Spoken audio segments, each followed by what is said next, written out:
अस्सलाम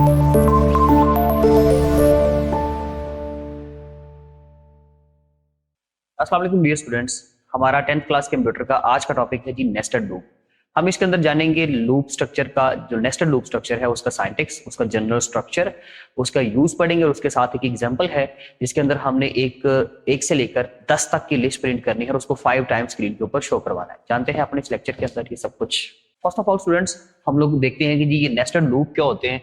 हम लोग ऑलरेडी पढ़ चुके हैं अपने लूप स्ट्रक्चर के बारे में। तो लूप एक ऐसी चीज है कि जिसके अंदर हम चीजों को क्या करते हैं, रिपीट करते हैं। एक पीस ऑफ कोड को रिपीट करने के लिए हम लोगों ने एक स्ट्रक्चर पढ़ा था कि जिसके अंदर हमारे पास सिंटैक्स उसका ये था कि सबसे पहले हम अगर सपोज फॉर लूप की बात करें तो फॉर लूप स्टार्ट करेंगे और स्टार्ट करने के बाद उसको यहां पर इनिशियलाइज करवाया जाएगा। इनिशियलाइज करवाने के बाद उसकी यहां पर एक कंडीशन लिखी जाएगी।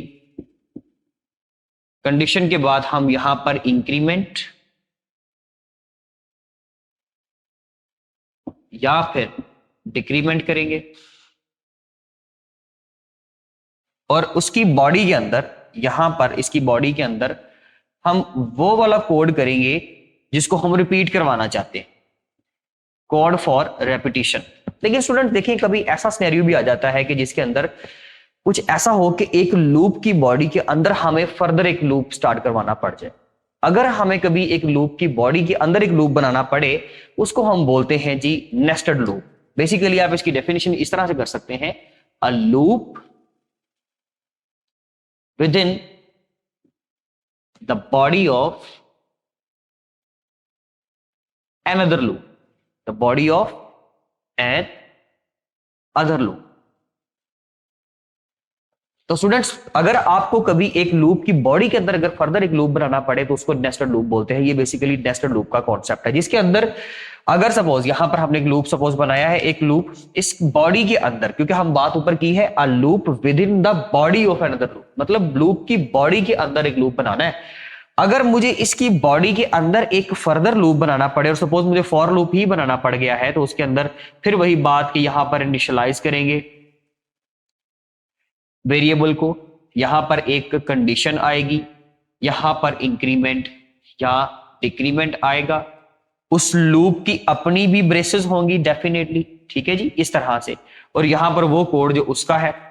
तो ऐसे स्ट्रक्चर को हम लोग क्या बोलते हैं, ये बेसिकली जनरल स्ट्रक्चर है आपके नेस्टेड लूप के लिए। यही उसका सिंटैक्स है, यही उसका स्ट्रक्चर है। देखिए, अगर हम लोगों ने यहां पर जो वेरिएबल्स की इनिशियलाइजेशन की है वो सेम वेरिएबल हम यहां पर इस्तेमाल नहीं करेंगे। हाँ, उस वेरिएबल को यूटिलाइज किया जा सकता है, लेकिन सेम वेरिएबल हम यहां पर इस्तेमाल नहीं करते, ठीक है जी। किया जा सकता है, डिफरेंट प्रोसेस है, लेकिन हम लोग यहां पर ट्राई करेंगे कि इन दोनों वेरिएबल्स को डिफरेंस रखना है, ठीक है जी। नंबर 1, ये आपका पॉइंट नंबर 1 है जो आपने याद रखना है कि इन दोनों वेरिएबल्स को अलग रखना है। नंबर 2 पे एक चीज ऐड कर लें कि आपने लूप की बॉडी के अंदर ही लूप बनाना है, इस बॉडी के अंदर। जैसे कि ये बॉडी है ना, सपोज यहां से लेकर यहां तक, तो इस स्टूडेंट इसकी बॉडी के अंदर ही एक अगला लूप बनेगा। ऐसा नहीं है कि आप इस ब्रेसेस के बाहर या कहीं आगे पीछे उसको मूव करवा दे तो वो गलत हो जाएगा। उसके बाद नंबर 3 पे एक चीज ये याद रखें कि अगर आपने इसके वेरिएबल को नीचे कहीं एक्सेस करना है तो वो आप कर सकते हैं, कंडीशन में यूज कर सकते हैं, उसको इसके स्ट्रक्चर के अंदर कहीं इस्तेमाल किया जा सकता है। मींस के इन दोनों के वेरिएबल्स आपस में एक्सचेंज हो सकते हैं, इनको हम यूटिलाइज कर सकते हैं, लेकिन उनको डिफरेंट रखना जरूरी है। उनका हमें जो है वो आप ये कह सकते हैं कि उनकी आइडेंटिफिकेशन के बारे में हमें पता होना चाहिए, ठीक है जी। तो ये बेसिकली जो स्ट्रक्चर है that is for the nested loop structure. Okay, ऐसा होता क्यों, हमें इसकी जरूरत क्यों पेश आती है, तो आप लोग याद रखिएगा स्टूडेंट्स कि अगर हमें फॉर एग्जांपल जो हमारा आज का प्रोग्राम है कि जिसके अंदर हमने एक लिस्ट को 5 बार प्रिंट करवाना है, 5 बार प्रिंट करवाने के लिए डेफिनेटली, या 10 बार प्रिंट करवाने के लिए, या 20 बार प्रिंट करवाने के लिए हम लूप यूज करते हैं। ये हम ऑलरेडी डिस्कस कर चुके हैं। लेकिन हम जब उसको 10 बार प्रिंट करवाएंगे या 5 बार प्रिंट करवाएंगे तो उसके अंदर प्रिंट क्या करवाएंगे भाई, क्या पता उस एक लिस्ट के अंदर फिर वही बात कि 1 से लेकर 10 तक की गिनती, 1 से लेकर 20 तक की, या 1 से लेकर 100 तक की गिनती हो। तो उसका मतलब है कि उसकी काउंटिंग कंप्लीट करने के लिए एक तो लूप वो लगेगा और एक उसको 5 बार प्रिंट करवाने के लिए हमें लूप लगाना पड़ेगा। तो ऐसी सिचुएशंस के लिए हम लोग नेस्टेड लूप का स्ट्रक्चर यूज करते हैं, जिसके अंदर जो लूप आप बॉडी के अंदर यूज करेंगे that is called as a nested loop. उसको हम नेस्टेड लूप बोलते हैं। और ये जो बाहर पेरेंट लूप है, इस ये बेसिकली पेरेंट लूप कहलाता है। मींस कि ये आपका मेन लूप है जिसकी बॉडी के अंदर आप एक चाइल्ड लूप आपने बनाया है, जिसको नेस्टेड लूप भी कह सकते हैं। ठीक है जी। अब इसके लिए हमारे पास जो है why do we use the nested loop, ये तो हमने बात कर ली कि भाई हम इसको इस्तेमाल क्यों करते हैं, इसकी जरूरत क्यों पेश आती है। ठीक है। और उसी से रिगार्डिंग हमारे पास एक उसका प्रोग्राम है, why we use nested loop, हम इसको यूज क्यों करते हैं। तो वो मैंने आपको बताया कि जब आपने इस तरह की लिस्ट प्रिंट करनी हो कि जिसके अंदर फर्दर आगे एक लूप लगा हुआ है, तो ऐसी सिचुएशन के लिए डेफिनेटली हम लोग क्या करेंगे जी, नेस्टेड लूप का ही स्ट्रक्चर यूज करेंगे। तो देखिए हमारे पास प्रोग्राम है स्टूडेंट कि जिसके अंदर write a program to display the following pattern, sorry ये नहीं है हमारा, है जी program, write a program that 5 times display the number from 1 to 10 on computer. 1 से लेकर 10 तक की लिस्ट प्रिंट करनी है। आप कह सकते हैं जिसको मैं यहां पे उसकी ना आउटपुट आपको दिखा देता हूं। 1 से लेकर 2 3 4 5 6 7 8 9 10, ये 1 से लेकर 10 तक की सपोज एक लिस्ट है। इसी लिस्ट को हम लोगों ने 1 2 3 4 5 1 2 3 4 5 इसी तरह से so on and 1 2 3 4 5 and so on 1 2 3 4 5 and so, 5 bar screen के ऊपर शो करवाना है। तो स्टूडेंट पहला लूप क्यों लगेगा, क्योंकि हमने 1 से लेकर इसको 5 बार हमने शो करवाना है। और उसके अंदर क्या है, लिस्ट के अंदर क्या है स्टूडेंट, लिस्ट के अंदर 1 से लेकर 10 तक की गिनती है।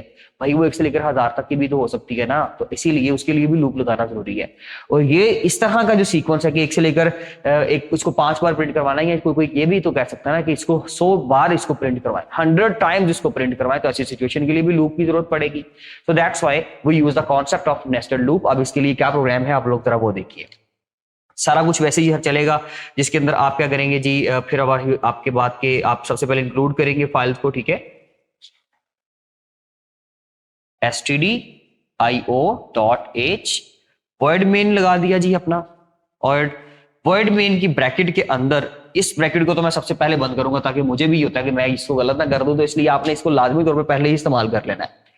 void main हो गया। अब इसके अंदर हम लोगों को कोई भी वेरिएबल डिफरेंट वे में बनाने की जरूरत नहीं है, इसको डिक्लेयर करने की जरूरत नहीं है, हम जस्ट उसको लूप की बॉडी के अंदर ही डील कर लेंगे। सो दैट्स व्हाई मैं यहाँ पे करने क्या वाला हूँ जी, पहले इस चीज को कंट्रोल करना हूं कि भाई 1 से लेकर 5 तक की लिस्ट प्रिंट करनी है।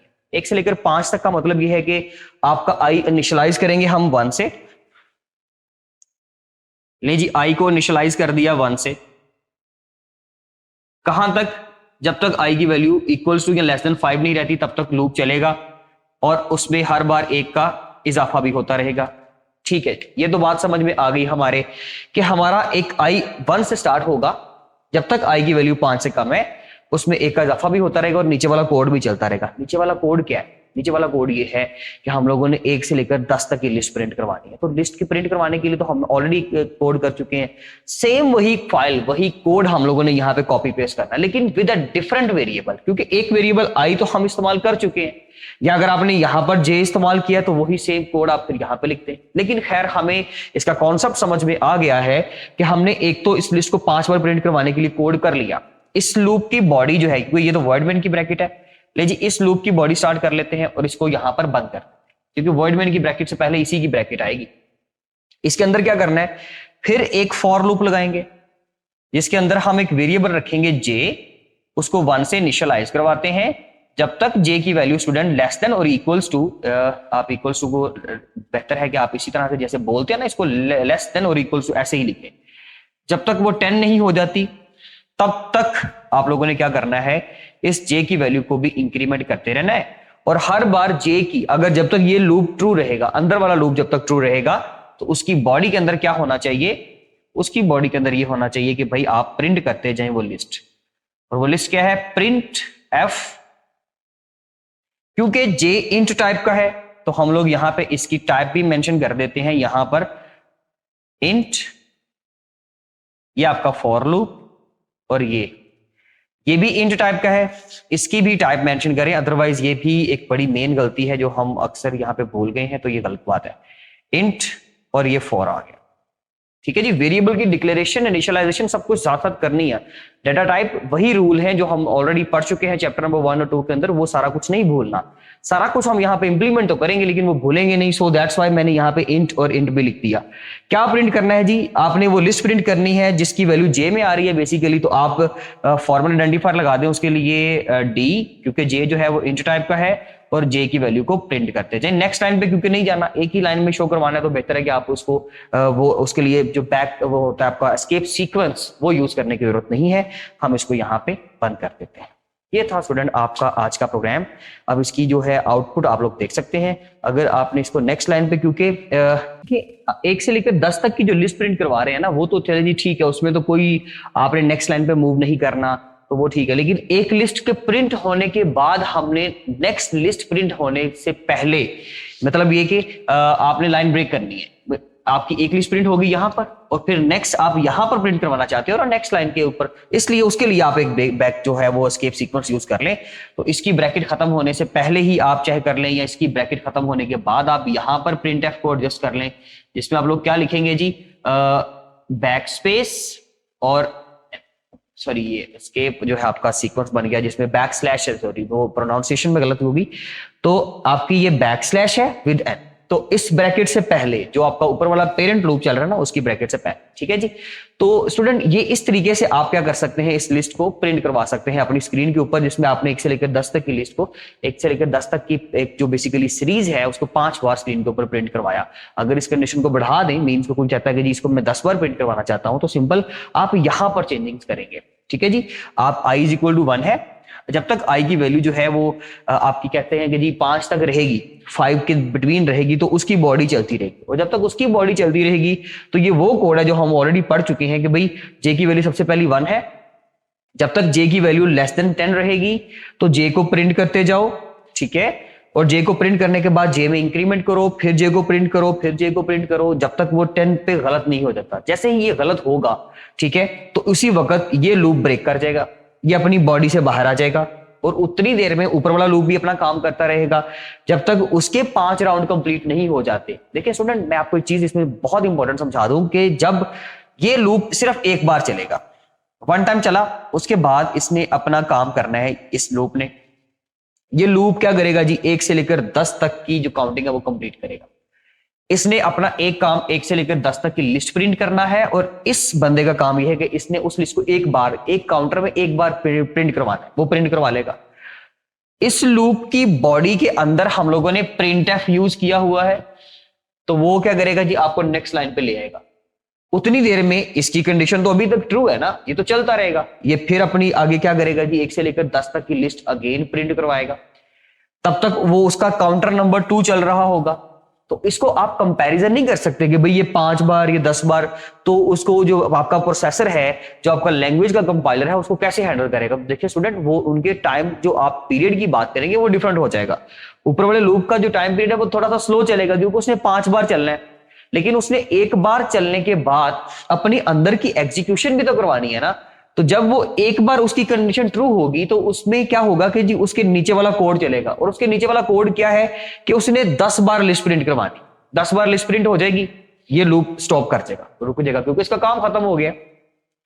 फिर दोबारा से लूप चलेगा ऊपर वाला, उसका सेकंड राउंड आएगा। जब i की वैल्यू 2 होगी तो 2 लेस देन और इक्वल्स टू 5, तो डेफिनेटली वो उसकी बॉडी चलेगी, और उसकी बॉडी में तो एक लूप है, वो लूप चलेगा। लूप क्या करेगा जी, 1 से लेकर 10 तक की फिर लिस्ट प्रिंट करवा देगा, काम खत्म। फिर नेक्स्ट चलेगा जी, इसकी i की वैल्यू में फिर 1 का इंक्रीमेंट हो जाएगा, वो 3 पे चली जाएगी। थर्ड राउंड चलेगा, वो उसकी बॉडी फिर एग्जीक्यूट करेगी क्योंकि कंडीशन तो अभी ट्रू है, तो तीसरी बार वो फिर 1 से लेकर 10 तक की लिस्ट प्रिंट करवा देगा। इसी तरह से 5 टाइम तक जब लिस्ट प्रिंट होती रहेगी, तो जब इस लूप की बॉडी i की वैल्यू में जब 1 का इंक्रीमेंट होगा 5 के बाद, तो 5 + 1 = 6, तो 6 इज लेस देन और equals to 5, no, condition false हो जाएगी। फॉल्स होते ही जब आपका कंपाइलर, आपका पॉइंटर इसी मेन लूप की बॉडी से ही बाहर आ गया है, तो फिर अंदर वाला लूप चलना तो सवाल ही पैदा नहीं होता। अंदर वाला लूप की कंडीशन चाहे ट्रू हो चाहे फॉल्स हो, उससे फर्क स्टूडेंट्स नहीं पड़ता। अगर याद रखिएगा स्टूडेंट्स, अगर आपका ये एक फॉर लूप जो है ये आपका मेन लूप है, ठीक है जी, ये आपने लगाया यहां तक, और इसके अंदर आपने एक फॉर लूप फिर चला दिया इस तरह से, तो ये लूप जो है बेसिकली एक छोटा लूप है और बाहर वाले लूप की बॉडी ये है। जैसे ही बाहर वाले लूप की कंडीशन फॉल्स होगी तो वो अपनी बॉडी से ही जब बाहर आ जाएगा तो अंदर वाले लूप का तो सवाल ही पैदा नहीं होता कि वो रद्द हो। इसलिए ये लिस्ट सिर्फ जो थी अभी आपने यहाँ पे लिखी हुई, ये सिर्फ 5 बार शो होगी, उसके अलावा उसका सवाल ही पैदा नहीं होता। वो चाहे गलत हो चाहे सही हो, उससे फर्क ही नहीं पड़ता, क्योंकि पेरेंट लूप ने ही अपना लूप की जो सिचुएशन है, उसकी कंडीशन है, उसको ब्रेक कर दिया। ठीक है जी, तो ये था स्टूडेंट हमारा आज का लेक्चर। मिलते हैं अपने नेक्स्ट लेक्चर के अंदर इंशाल्लाह।